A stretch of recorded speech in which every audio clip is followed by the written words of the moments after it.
इन युवाओं के हम साथ हैं, इनके पूरे आंदोलन का पुरजोर समर्थन करते हैं और जब भी सदन चलेगा उस सदन में हम निश्चित रूप से अपने पार्टी के नेताओं द्वारा इस विषय को उठाने का भी उठाए रहे हैं। कहा कि वह मर जाएंगे, तो इधर कितना बार मर जाएंगे ये बात कह चुके, इधर याद करिए कई बार कहें, इसके बाद मिट्टी में मिल जाएंगे, भाजपा के साथ नहीं जाएंगे, मर जाएंगे, लेकिन फिर जो है सो कि आरजेडी के साथ नहीं है। तो उनके बात का कोई भरोसा है? उनके बात अगर वो ज़मीन दें तो यहाँ पर केंद्र सरकार के पैसे से 3-3 एयरपोर्ट बन जाए। अगर वो थोड़ा सा अवेयर हो तो बिहार के विकास के लिए जो पैसा केंद्र सरकार दे रही है क्यों नहीं उसको खर्चा कर रहे हैं? 6 महीना पहले तो सर आप भी सरकार में थे। हाँ, तो हम प्रयास ना, हम प्रयास कर रहे थे तब। नमस्कार दोस्तों, स्वागत है आपका हमारे देश प्रेम न्यूज में। साथियों, अभी हम मौजूद है बीजेपी के प्रदेश कार्यालय पटना और हमारे साथ मौजूद है बीजेपी के प्रदेश प्रवक्ता अखिलेश सिंह जी। तो सर, सबसे पहले आपका स्वागत है हमारे देश प्रेम न्यूज में। सर धन्यवाद। चलिए सर, ये बताइए, जिस तरीके से आम बजट पेश हुआ है निर्मला सीतारमण के द्वारा, तो जिस तरह से कांग्रेस बार बार आप लोगों पर आरोप लगा रही है कि ये बजट जो है युवाओं के लिए कुछ भी नहीं है, मिडिल क्लास के लिए कुछ भी नहीं है, गरीबों के लिए कुछ भी नहीं है, ये बजट जो आम बजट नाम दिया गया है ये बिल्कुल बकवास है, ये बजट से किसी को कोई फ़ायदा होने वाला नहीं है। इस पर आपका क्या प्रतिक्रिया सर? देखिए, एक तो हमको लगता है कि बजट बिना पढ़े जो एक औपचारिकता होती है, जो एक विध होता है, जैसे हम लोग के यहाँ यज्ञ में शादी में होता है, उसी विध को लोग पूरा कर रहा है। यह कह करके कि बजट में कुछ नहीं है, विपक्ष के नाते हमको ये कहना है इसलिए कह रहा है। लेकिन ये बजट जितना खूबसूरत बजट है, जितना बिहार की आत्मा का बजट है, जितना बिहार की मिजाज का बजट है, बिहार के आम लोगों का बजट है, वो स्वागत योग्य है। सब लोग इसका स्वागत भी कर रहा है। समाज का कोई ऐसा वर्ग नहीं है जो इससे जिस पर अच्छा प्रभाव न दे। अच्छा प्रभाव हर वर्ग को, समाज के सभी वर्गों पर अच्छा प्रभाव देने वाला ये बजट है। आप समझ सकते हैं कि रोजगार के लिए, किसानों के लिए, मजदूरों के लिए, गरीबों के लिए, आम आदमी के लिए इस बजट में चिंता की गई है। रोजगार की भी चिंता की गई है और क्या कहते हैं, जो लोगों के सेफ्टी सिक्योरिटी की भी इसमें चिंता की गई है। अच्छा सर, बिहार के उप मुख्यमंत्री तेजस्वी यादव जी और जेडीयू के तमाम नेता ये आरोप लगा रहे हैं कि बिहार के साथ सौतेला व्यवहार किया गया इस बजट में। सर अब बतावे ना क्या सौतेला व्यवहार किया गया? बिहार भारत से अलग है क्या?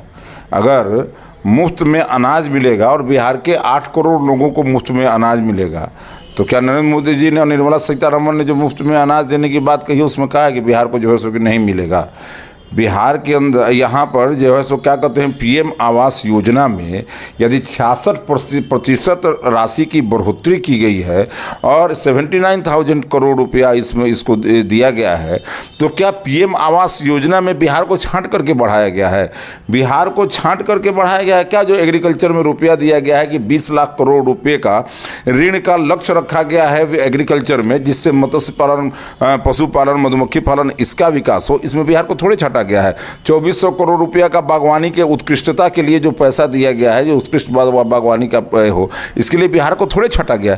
देखिए, ये लोग, अब सवाल उठता है कि ये तो उस पार्टी के नेता है जिस पार्टी के लोगों ने शिक्षा विभाग से प्रश्न बनवाया कि कश्मीर का नेशनलिज्म उन्होंने कर दिया। कश्मीर जैसे इंडियन है वैसे कश्मीरी उन्होंने कर दिया, इंडियन चाइनीज कश्मीरी। यानी कहने का मतलब कि वो लोग तो इस देश के अंदर कश्मीर को ही एक दूसरा देश मानने वाले लोग हैं। तो फिर बिहार के लिए कोई अलग से थोड़ी बजट आएगा। सर, वो बोल रहे हैं कि बार बार हम बिहार के लिए विशेष राज्य का दर्जा मांग रहे हैं और हमें सिर्फ और सिर्फ लॉलीपॉप थमाया जाता है। बिहार में जो बिहार से तेजस्वी यादव उप मुख्यमंत्री है अभी, वो फिलहाल बार बार ये आरोप लगा रहे हैं बीजेपी पे कि हमें विशेष राज्य का दर्जा भी नहीं मिलता है और ना ही हमें पैसा भी मिलता है बिहार के लिए। जो पीएम द्वारा स्पेशल पैकेज दिया गया उसको सही ढंग से खर्च किए हैं मुख्यमंत्री जी? मैं उनसे सवाल करना चाहता हूँ, वो ज़मीन दे दरभंगा एम्स के लिए केंद्र सरकार पैसा दी है, खर्चा किए हैं? फिर मैं उनसे सवाल करना चाहता हूं कि अगर वो ज़मीन दे दो तो 3-3 यहाँ 5-5 यहाँ एक्सप्रेस हाईवे बन जाए यूपी की तरह। अगर वो ज़मीन दें तो यहाँ पर केंद्र सरकार के पैसे से 3-3 एयरपोर्ट बन जाए, अगर वो थोड़ा सा अवेयर हो तो बिहार के विकास के लिए जो पैसा केंद्र सरकार दे रही है क्यों नहीं उसको खर्चा कर रहे हैं। 6 महीना पहले तो सर आप भी सरकार में थे। हाँ, तो हम प्रयास ना, हम प्रयास कर रहे थे, दबाव डाल रहे थे, इसीलिए ना भाग गए हमारे साथ छोड़ आप करके। बोल रहे हैं कि 3-3 एयरपोर्ट हो जाते हैं। हाँ। ये काम बिहार में हो जाता तो ये 6 महीने पहले भी तो सर हो बिल्कुल, सकता था। अगर उस समय भी थे तो उस समय भी हम बोलते थे इस बात को, कहीं कहीं जा करके पब्लिक डोमेन में बोलते थे, आप उठा करके देखिए। और यही तो इनको बुरा लगता था जब इनको कहते थे कि भाई एयरपोर्ट बनाने के लिए ज़मीन दीजिए, जब हम कहते थे कि यहाँ लॉजिस्टिक पार्क बन जाएगा उसके लिए ज़मीन दीजिए, तो इनको ये खराब लगता था। और ये खराब लगता इसीलिए तो हमको छोड़ करके गए, और वहाँ पर गए हैं जहाँ परिवारवाद है, एक परिवार को तुष्ट करेंगे और ये सरकार चलाते रहेंगे। एक ही परिवार को वहाँ तुष्ट करना है और सरकार चलाना है, और यहाँ पूरे बिहार की आम जनता की भलाई के लिए काम करना था, और इसका दबाव लगातार हम लोग बना रहे थे। इसीलिए बार बार हमको छोड़ करके जाते हैं, ऐसे थोड़ी छोड़ करके जाते हैं। और हम तो कह रहे हैं कि केंद्र सरकार जो रुपया दिया है पाई पाई पहले खर्चा करें, और ये कह रहे हैं कि केंद्र सरकार नहीं रुपया देता है। भारत सरकार ने शुद्ध पेयजल के लिए रुपया सभी स्टेट को दे रहा था, और अपने अहंकार में यहाँ से वापस कर दिए कि हम अपना पैसा खर्चा कर लिए। आपको सुनिए, तो मैं इस बात को मैं पूरा कर लूँ, तो जब आपके पास इतना पैसा है कि शुद्ध पेयजल के लिए पैसा भारत सरकार दे रहा था, तो कहते ना हम तो क्या कहते हैं कि नल जल योजना में सब खर्चा कर दिए, हम आपका पैसा नहीं लेंगे, पैसा वापस कर दिया। कह रहे हैं कि हमको पैसा नहीं दे रहा है। आप भारत सरकार का पैसा एक तरफ वापस कर रहे हैं, करें कि हमको पैसा नहीं दे रहा है। दोनों नहीं चलेगा। या तो भारत सरकार का पैसा आपको जरूरी है, या फिर आपको, आपके पास बहुत पैसा, दो में से एक है। दूसरी बात, भारत सरकार जो पैसा दिया है आपने अभी तक खर्च नहीं किया है। तीसरी बात, कई ऐसी परियोजनाएं हैं जो जमीन देने के अभाव में अभी तक लंबित हैं, उसके लिए पहले चलिए जल्दी से जमीन दे। और सौतेला बिहार की जनता के साथ ये कर रहे हैं, केंद्र सरकार नहीं कर रही है। नरेंद्र मोदी जी ये बिल्कुल दृढ़ संकल्प हैं और कृत संकल्प हैं, और उनका कहना है कि देश का विकास पूर्वांचल के विकास के बिना नहीं होगा, और पूर्वांचल के विकास में बिहार का विकास सबसे आवश्यक है, और इसलिए सब कुछ करने को तैयार। अच्छा सर, ये बताइए कि नीतीश कुमार जी को आने के लिए तो आप लोग जो है नो एंट्री का वोट लगा दिए।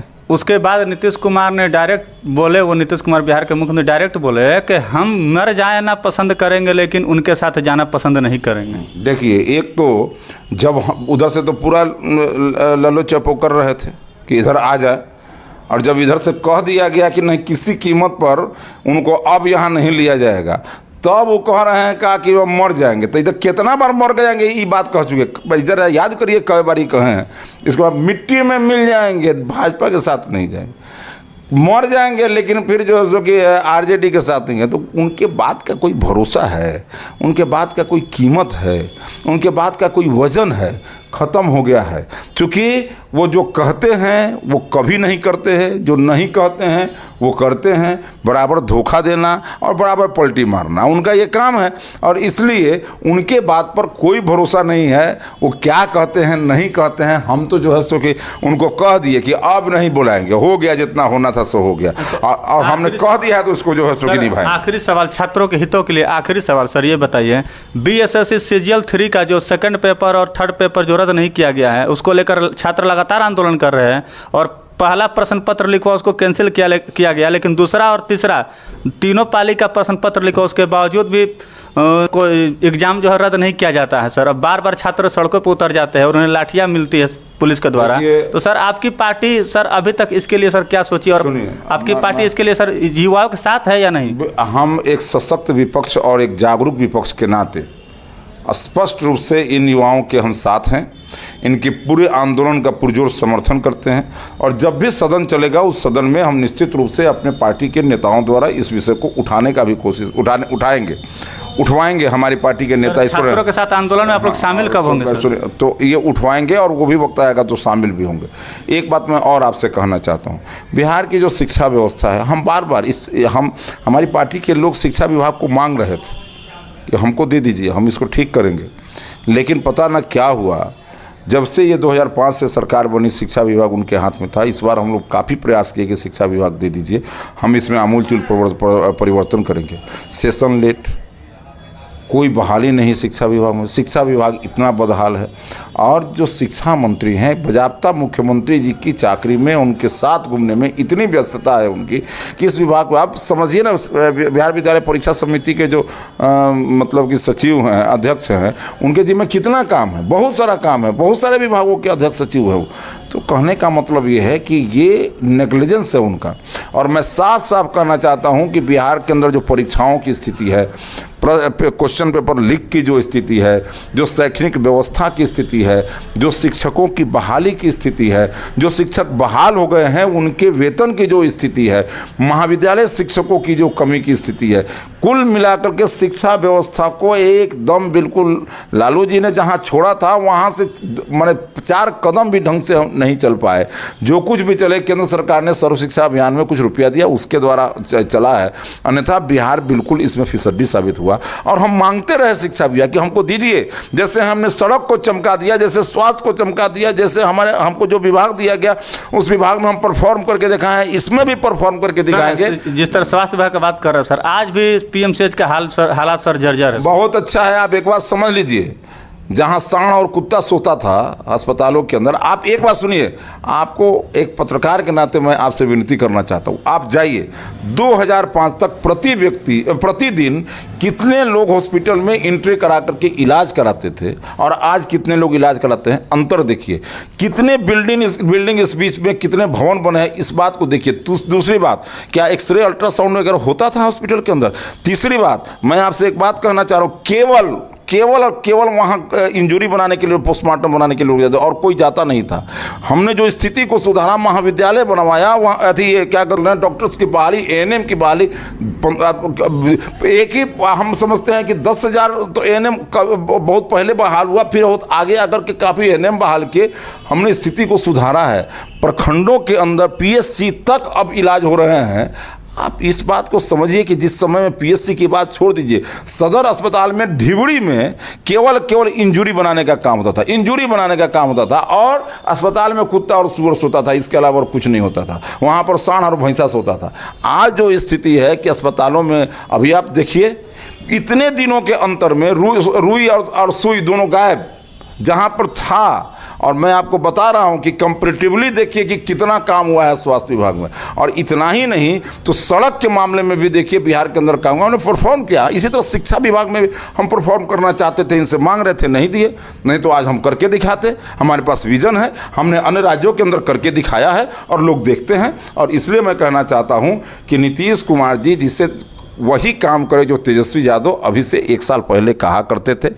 थक गए हैं, हार गए हैं, किसी काम के योग्य नहीं हैं और इनको आराम करना चाहिए। तेजस्वी यादव जी कर रहे हैं, इस काम में वो लगे भी हुए हैं। मतलब कि तेजस्वी यादव को सीएम का पोस्ट दे देना चाहिए? नहीं, तेजस्वी देना चाहिए, नहीं देना चाहिए, लेकिन कम से कम ई मुक्ति करें, वो दोनों मुक्ति दे बिहार को। उनको मुक्ति तो, दोनों को मुक्ति भाजपा दिलाएगी भी, ये बात समझ लीजिए। अच्छा, आने वाले 2025 में भारतीय जनता पार्टी का कोई एक नेता, एक योग्य व्यक्ति बिहार के अंदर एक सकारात्मक ऊर्जा और बिल्कुल रचनात्मक कार्यक्रमों के साथ मुख्यमंत्री बनेगा और बिहार का तब जाकर के भविष्य सुधरेगा। अकेले बीजेपी का जब तक मुख्यमंत्री बिहार में नहीं बनेगा तब तक बिहार का भविष्य नहीं सुधरने वाला है। और बीजेपी का मुख्यमंत्री बनेगा योगी जी की तरह, शिवराज जी की तरह, क्या कहते हैं जो खट्टर जी की तरह, फडणवीस जी की तरह बिहार में का भी विकास कराएगा जैसे उन लोगों ने विकास कराया। सर, बोला जाता है कि आप लोग, विपक्ष आरोप लगाता है कि आप लोग नफरत की राजनीति करते हैं। सर, नफरत की राजनीति कौन करता है अभी समझ में नहीं आ गया,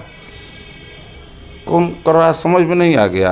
एक नेता एक आदमी को धर्म में लगा दिया, एक आदमी को जाति में लगा दिया, एक आदमी को कह दिया कि करबला बनाएंगे, और एक आदमी हम करते हैं हिंदू मुसलमान की राजनीति हम करते हैं। अरे उन लोगों ने, अरे एक बात समझिए, धर्म की राजनीति, नफरत की राजनीति, जातियों और धर्म को लड़ाने का काम वो करते हैं। हम आपको उदाहरण दे रहे हैं। आज भारत के प्रधानमंत्री जब लाल किले के प्राचीर से खड़ा होकर भाषण करते हैं तो कहते हैं कि इस देश के संसाधनों पर पहला अधिकार इस देश के गरीबों का है। पहले प्रधानमंत्री क्या भाषण किए थे कि इस देश के संसाधनों पर पहला अधिकार इस देश के मुसलमानों का है। हिंदू मुसलमान हम कर रहे हैं। इस देश के अंदर कश्मीर से 5 लाख हिंदू पलायन कर गए, और इसलिए कि वो हिंदू थे इसलिए एक शब्द नहीं कहा गया। ठीक है, गुजरात दंगे की चर्चा होती है, वो शर्मनाक है, वो बहुत भयावह है, उसकी बिल्कुल निंदा होनी चाहिए। लेकिन क्या गोधरा में 56 लोग एक ट्रेन के बोगी में जला कर मार दिए गए, इसकी चर्चा नहीं होनी चाहिए। हिंदू मुसलमान हम करते हैं, और बिहार के अंदर देखिए, बिहार के अंदर कोई कहता है करबला बना देंगे, तो दूसरा कोई 90-10 की बात करता है, कोई जो है सो कि रामचरितमानस से लेकर के और तुलसीदास गोस्वामी 90 में कौन है और 10 में कौन? वही तो उनको स्पष्ट करना चाहिए ना, कि कौन 90 में है कौन 10 में है, स्पष्ट करे ना।